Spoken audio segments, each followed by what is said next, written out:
નમસ્કાર મિત્રો, આજે તારીખ 26 જૂનના 50 મહત્વના સમાચાર. વડોદરા પંચમહાલમાં વરસાદનું ઓરેન્જ એલર્ટ. સૌરાષ્ટ્ર, દક્ષિણ ગુજરાત અને ઉત્તર ગુજરાતના 20 જિલ્લામાં યલો એલર્ટ. 7 દિવસ ગુજરાતમાં ગાજવીજ સાથે પડશે વરસાદ. અમદાવાદમાં વરસાદથી હવાઈ મુસાફરો પરેશાન. બેંગ્લોર અને દિલ્હીની ફ્લાઇટ લેન્ડિંગ જ કરી ન શકી ને ડાયવર્ટ કરવામાં આવી. 5 ફ્લાઇટે હવામાં જ ચક્કર મારવા પડ્યા. ટ્રેક્ટર ચાલકનું દિલ ધડક રેસ્ક્યુ. દેવગઢ બારિયા તાલુકાના બૈણા ગામે પાનમ નદીમાં પૂર આવતા ટ્રેક્ટર સહિત 2 લોકો ફસાયા. હિટાચી મશીનની મદદથી બંનેનું રેસ્ક્યુ કરવામાં આવ્યું છે. ઘરે બેઠા કમાણીનો ફોન આવે તો ચેતી જજો. હોટલ અને રેસ્ટોરન્ટના રેટિંગ રિવ્યૂ આપવામાં ડોક્ટરનું બેંક એકાઉન્ટ ખાલી થઈ ગયું છે. 6,000 રૂપિયા આપીને 45 લાખ પડાવ્યા છે. રાજ્યમાં મેઘરાજાની ધબધબાટી. આજે 100થી વધુ તાલુકામાં વરસાદની હાજરી. સૌથી વધુ વિસાવદરમાં 4.5 ઇંચ અને અમરેલીની શેત્રુંજી નદીમાં પણ ઘોડાપૂર આવ્યું છે. મેઘ સવારી ગુજરાતમાં આવી પહોંચી છે. રાજ્યના 153 તાલુકામાં વરસાદથી તરબડદોડ જોવા મળ્યું છે. ઇસ્કોન બ્રિજ પર અકસ્માતનો કેસ. તથ્ય પટેલની જગુઆર કાર કોઈ બનાવટી સહી કરીને છોડાવી ગયું છે. રાજ્યમાં મેઘમહેર યથાવત. રાત્રે અનેક વિસ્તારમાં વરસાદ વરસ્યો. રસ્તા પર પાણી ફરી વળ્યા. આજે પણ રાજ્યમાં સાર્વત્રિક વરસાદની આગાહી વ્યક્ત કરવામાં આવી છે. હવે પાવાગઢમાં શ્વેતાંબર અને દિગંબર સામે આવી ગયા છે. હક જમાવવા મૂર્તિમાં છેડછાડ કર્યાના એકબીજા ઉપર આરોપ લગાવવામાં આવ્યા છે. વિવાદિત જગ્યાએ કોણે માર્યું છે તાળું? સિવિલમાંથી અજાણી મહિલા બાળકને ઉઠાવી ગઈ છે. સીસીટીવી સામે આવ્યા છે. બાળક ગુમ થયાનું હોસ્પિટલ મેનેજમેન્ટે ગણગાર્યું નહીં. પરિવારે ગૃહમંત્રીને રજૂઆત કરતા પોલીસ હવે દોડતી પણ થઈ ગઈ છે. રશિયાના દાગિસ્તાનમાં આતંકવાદી હુમલો જોવા મળ્યો છે. પાદરી અને પોલીસ કર્મીઓ સહિત 15 લોકોના મોત થયા છે અને 13 વ્યક્તિ ઘાયલ થઈ છે. અમદાવાદમાં મેઘરાજાની ધમાકેદાર એન્ટ્રી. રાજ્યભરમાં ગાજવીજ સાથે વરસાદનું આગમન જોવા મળ્યું છે. કાયદો વ્યવસ્થાના ધજાગરા. ફિલ્મી ઢબે ગાંધીનગર રહેતા ક્લાસ 1 અધિકારી એવા મદદનીશ ઉદ્યોગ કમિશનરનું અપહરણ કરવામાં આવ્યું છે. પેપર લીક ગેંગ અને શિક્ષણ માફિયા સામે પીએમ લાચાર. નીટ કૌભાંડ પર કોંગ્રેસના નેતાઓના પ્રહાર સામે આવ્યા છે. આણંદ જિલ્લાના ખાદ્ય ચીજના વેપારકર્તાઓ માટે તત્કાલીન લાયસન્સ રજીસ્ટ્રેશન અને ઇસ્યુ કેમ્પનું આયોજન કરવામાં આવ્યું છે, જેમાં લારી ગલ્લાથી માંડીને તમામ લોકોએ આ લાયસન્સ લેવું જરૂરી બન્યું છે. ખેડામાં મહીસાગર નદીમાં બનાવેલ ગેરકાયદેસર રસ્તાને દૂર કરવામાં આવ્યો છે. ખેડા અને વડોદરા જિલ્લાના પ્રથમપુરા ગામને જોડતો ગેરકાયદેસર રસ્તો બનાવવામાં આવ્યો હતો. મધ્ય ગુજરાતના આણંદમાં મીરા પાર્ક સોસાયટી પાસેની ડીપીમાં આગ લાગતા અફડાતફડી મચી ગઈ હતી. બસ રેપિડ ટ્રાન્ઝિટ સિસ્ટમની બસો થઈ રહી હતી ચાર્જ. અમદાવાદના વસ્ત્રાલ બસ ડેપોમાં આગ લાગવાથી ઇલેક્ટ્રિક બસ બળીને ખાક થઈ ગઈ છે. આગનું ચોક્કસ કારણ જાણી શકાયું નથી. ડેપ્યુટી મ્યુનિસિપલ કમિશનરે તેવું જણાવ્યું છે. ખેડૂતોના વિરોધ પ્રદર્શનથી મુશ્કેલી. શંભુ બોર્ડર ખુલ્લી કરવા 30 ગામના લોકો હાઈકોર્ટમાં જશે. ખેડૂતો 13 ફેબ્રુઆરીથી જમાવેલો છે કબજો. રાજ્યની ભૂતપૂર્વ મહિલા ક્રિકેટરોને મળશે પેન્શન. બીસીસીઆઈના માપદંડો અનુસાર 3500 રૂપિયા પેન્શન આપવામાં આવશે. શરદ પવાર. અજીતના 18 થી 19 ધારાસભ્યો અમારા સંપર્કમાં છે. મહારાષ્ટ્રમાં એનડીએનું ટેન્શન વધ્યું. વિધાનસભા ચૂંટણી પહેલા મહારાષ્ટ્રમાં મોટો રાજકીય ખેલ થશે. ગુજરાત સ્ટેટ લીગેશન પોલિસીમાં નવી જોગવાઈઓ ઉમેરાઈ છે. રાજ્ય મંત્રીમંડળની બેઠકમાં નિર્ણય લેવામાં આવ્યો છે. અધિકારીની બેદરકારી હોય કે પૂરતી માહિતી ન આપવાના કારણે જે પરિણામ આવે તેવા સંજોગોમાં અધિકારીની જવાબદારી નક્કી કરવામાં આવશે. અમદાવાદની ઇન્ડિયન બેંકના લોકરમાંથી 34 લાખના દાગીના ગાયબ થયા છે. હવે બેંકે હાથ પણ અદ્ધર કરી દીધા છે. રાજકોટમાં ટીઆરપી ગેમ અગ્નિકાંડમાં પીડિતો 1 મહિના બાદ પણ ન્યાય માટે રસ્તા પર જોવા મળ્યા છે. ભાજપના નેતાઓ સન્માનમાં વ્યસ્ત છે, પરંતુ હતભાગી પરિવારોને દિલ સોજી પાઠવવાનો પણ તેમને સમય પણ નથી. પેટલાદની હોસ્પિટલમાં ઓપરેશન બાદ યુવકના મોતનો મામલો હવે પોલીસ મથકે પહોંચ્યો છે. જમ્મુથી વૈષ્ણવદેવી ધામ સુધી હેલિકોપ્ટર સેવા શરૂ, 10 મિનિટમાં ભક્તો માતાના મંદિરે પહોંચી જશે.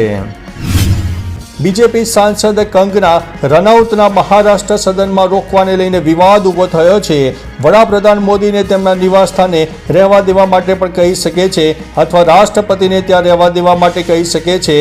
તે એક મોટી અભિનેત્રી છે તેવું રાવતે જણાવ્યું છે. મહારાષ્ટ્રના ગઢચિરોલીના 13 ગામોને નક્સલીઓને રાશન અને પાણી આપવાનું બંધ કર્યું છે. પોતાના ઘરોમાં રાખેલી વિસ્ફોટક સામગ્રી પોલીસને જમા કરાવી છે. ઓરિસ્સામાં નક્સલવાદીઓએ 2 જેસીબી ઓપરેટરોને બંધક બનાવ્યા છે. ફૈઝલ અને તેના સાથીને હથિયારના જોરે બંધક બનાવીને માગી છે 1 કરોડ રૂપિયાની ખંડણી. આંધ્રપ્રદેશમાં પૂર્વ મુખ્યમંત્રીની સુરક્ષામાં 986 કર્મીઓ 24 કલાક તૈનાત કરાયા છે. જગમોહન રેડ્ડીની સુરક્ષા માટે એસપીજી તર્જ પર પોલીસ સિક્યુરિટી ગ્રુપની રચના કરવામાં આવી છે. સમાજવાદી પાર્ટીના સાંસદ અફજલ અંસારી ગૃહની કાર્યવાહીમાં ભાગ લઈ શકશે નહીં.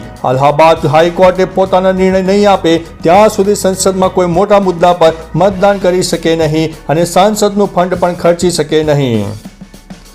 અમેરિકા સાથે ડીલ બાદ જામીન મળ્યા. 1901 દિવસ બાદ બ્રિટિશ જેલમાંથી છૂટ્યા છે. અમેરિકાના રાષ્ટ્રીય સંરક્ષણ ક્ષેત્ર સંબંધિત દસ્તાવેજો લીક કરવા બદલ દોષિત જુલિયન અસાન્જેની મુક્તિ થઈ છે.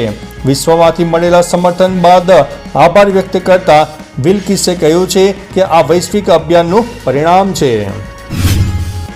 સેનાની દાયકાઓથી ચાલી રહેલી રાહતનો અંત આવ્યો છે. અમેરિકા ભારતમાં જ્વલિન મિસાઇલો બનાવશે. ભારતીય સેના shoulder fire anti tank guided missile માટેની તેની જરૂરિયાતોને પહોંચી વળવા માટે હવે કામ કરી રહી છે. કર્ણાટક સરકારે ચિકન કબાબ માછલીની વાનગીઓમાં કૃત્રિમ રંગોના ઉપયોગ ઉપર પ્રતિબંધ મૂક્યો છે. કૃત્રિમ રંગોનો ઉપયોગ કરીને નબળી ગુણવત્તાવાળી ખાદ્ય વસ્તુઓ બનાવવામાં આવી છે જે જાહેર આરોગ્ય ઉપર પ્રતિકૂળ અસર કરી રહી છે. પેપર લીક મુદ્દે ઉત્તર પ્રદેશ સરકારે લાવશે નવો કાયદો. દોષીને આજીવન કેદ અને 1 કરોડના દંડની જોગવાઈ પણ કરવામાં આવી છે. દિલ્હીમાં ક્વાડ પોલિસી પ્લાનર્સ વર્કિંગ ગ્રુપની બેઠક યોજાઈ. 2017માં પુનઃસંગઠિત થયા પછી ક્વાડે 6 કાર્યકારી જૂથો બનાવવાની જાહેરાત કરી જે વિવિધ નીતિઓ અને પહેલ પર ધ્યાન કેન્દ્રિત કરે છે. લોકશાહી નહીં સરમુખત્યારશાહી ગુનો છે, તાઇવાનના રાષ્ટ્રપતિએ જણાવ્યું છે. ચીને આઝાદીની માગ કરનારાઓને મૃત્યુદંડની ધમકી પણ આપી છે. રશિયા સામે યુક્રેનના હાથ મજબૂત કરી રહ્યું છે અમેરિકા. રશિયાના કબજાવાળા વિસ્તારો અને રશિયાની અંદર હુમલો કરવા માટે અમેરિકા દ્વારા આપવામાં આવેલા હથિયારોનો ઉપયોગ કરવાનો આરોપ છે. પોલીસને નહીં તો વકીલોને પણ ગુનાહિત કેસોમાંથી છૂટ નહીં તેવું ગુજરાત હાઈકોર્ટે જણાવ્યું છે. સુરતના વકીલ અને સામાજિક કાર્યકર મેહુલ બોગરા સામે ટ્રાફિક કોન્સ્ટેબલે નોંધાવેલી ફરિયાદ રદ કરવાનો ઇનકાર કરવામાં આવ્યો છે. આણંદમાં ઝાડા ઉલટીના વધતા વાવર વચ્ચે પીવાની લાઇનમાં વધુ 7 લીકેજ મળી આવ્યા છે. કુલ 23 પીવાના પાણીના 430 ક્લોરીન ટેસ્ટમાં 181 પોઝિટિવ અને 249 નેગેટિવ રિપોર્ટ સામે આવ્યા છે. મોસમનો પ્રથમ વરસાદ ખેડૂતો માટે આશીર્વાદરૂપ બન્યો છે. સિંચાઈ વિભાગે 25 જૂન પછી નહેરોમાં પાણી છોડવાની ખેડૂતોને હૈયાધારણા આપી હતી. તે અગાઉ જ મેઘ સવારીથી ખેડૂતો ખુશખુશાલ બની ગયા છે. ઇઝરાયેલે ગાઝા પર ફરી એકવાર વિનાશ વેર્યો છે. હમાસના વડા 10 સંબંધીઓ સહિત 26ના મોત થયા છે. અમેરિકામાં યુવકે મુક્કો મારતા નવસારીના ગુજરાતી આદેડનું બ્રેઇન હેમરેજ થતાં મોત થયું છે. ઓર્ગન ડોનેશનની પ્રક્રિયા પૂર્ણ થયા બાદ અમેરિકામાં જ તેમની અંતિમ વિધિ થશે. ચીન ચંદ્રના સૌથી અંધારાવાળા ભાગમાંથી માટી લાવનાર પ્રથમ દેશ બન્યો છે. 2030 સુધીમાં ચંદ્ર પર માણસને મોકલવાનું તેનું લક્ષ્ય છે. પોલીસે ફિલ્મી ઢબે હેમખેમ છોડાવ્યા. પાલનપુર મદદનીશ ઉદ્યોગ કમિશનરનું અપહરણ કરવામાં આવ્યું હતું. મદદનીશ ઉદ્યોગ કમિશનર વસાવા વિરુદ્ધ ખાતાકીય તપાસ પણ ચાલી રહી છે. પુણે પોર્શ અકસ્માત કેસમાં બોમ્બે હાઈકોર્ટે સગીર આરોપીને જામીન આપ્યા છે. ગુનો ગમે તેટલો ગંભીર હોય આરોપીની ઉંમરને અવગણી શકાય નહીં તેવું કોર્ટે જણાવ્યું છે. કેરળમાં આરએસએસ નેતા શ્રીનિવાસની હત્યા કેસમાં પીએફઆઈના 17 આરોપીઓને હાઈકોર્ટે શરતી જામીન આપ્યા છે. સીબીઆઈએ તિહાર જેલમાંથી કેજરીવાલની કરી છે ધરપકડ.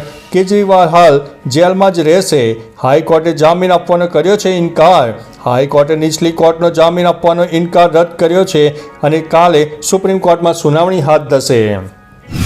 દિલ્હી જળ સંકટ પર આતિશીના ઉપવાસનો અંત. મોડી રાત્રે તબિયત બગડતા આઈસીયુમાં દાખલ કરવામાં આવ્યા છે. રાહુલ ગાંધી બનશે લોકસભાના વિપક્ષના નેતા. પ્રોટેમ સ્પીકરને મોકલાવાયું છે નામ. પીએમ મોદી આવતા મહિને રશિયા જશે. રાષ્ટ્રપતિ પુતિન સાથે કરશે મુલાકાત. 2019 પછી અને યુક્રેન યુદ્ધની શરૂઆત પછી આ તેમની પ્રથમ રશિયાની મુલાકાત હશે. આઝાદી પછી પહેલીવાર લોકસભા અધ્યક્ષ માટે આજે યોજાશે ચૂંટણી. એનડીએ તરફથી ઓમ બિરલા ઉમેદવારી નોંધાવી છે. ઇન્ડિયા ગઠબંધનને કેરળના કોંગ્રેસ સાંસદ કે સુરેશને મેદાનમાં ઉતાર્યા છે. બિરલા જીતશે તો ફરીથી સ્પીકર બનનારા પ્રથમ બીજેપી સાંસદ હશે. તો ચાલો મિત્રો, ફરીથી દેશ અને દુનિયાના સુપરફાસ્ટ સમાચાર લઈને મળતા રહીશો. ત્યાં સુધી અમને રજા આપશો. નમસ્તે.